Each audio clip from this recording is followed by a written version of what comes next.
Hey guys, welcome back. It's me again, Probinsyana Morena. For today's video ay manguha or mamitas tayo ng okra kasi meron ng mga bunga na pwede nang pitasin.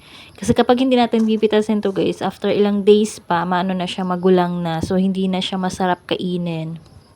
So sino po ba dito yung mga okra lover? Kaway-kaway dyan or comment down below kung mahilig ka din sa okra.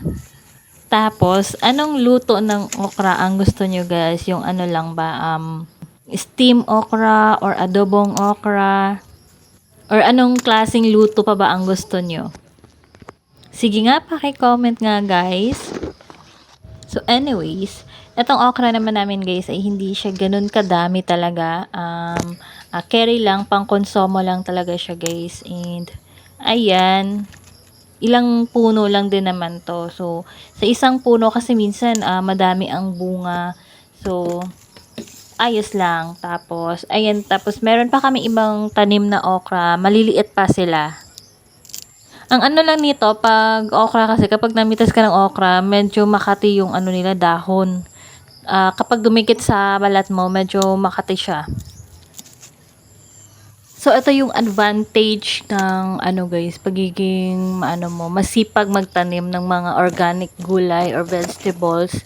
Kasi every time na gusto mong kumain ng gulay, so ayan, pwede kang mamitas ng fresh. So, iba kasi yung sarap kapag fresh gulay, 'di ba?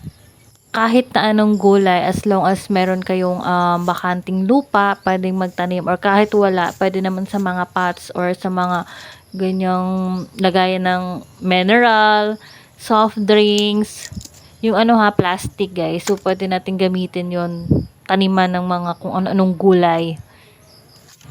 Para makatipid na din guys, kasi sobrang mahal na ng mga gulay ngayon. Tapos, at least alam mo na organic siya. So, walang mga medisina na kasi 'di ba nakakasira din sa ating health yung ganon. Health as wealth, yan ang nating tandaan guys. Maraming salamat po pala sa mga new subscribers namin at saka yung mga nagko-comment at nagla-like. Maraming salamat po sa inyong suporta. Sana hindi po kayo magsawang sumuporta sa aming channel po.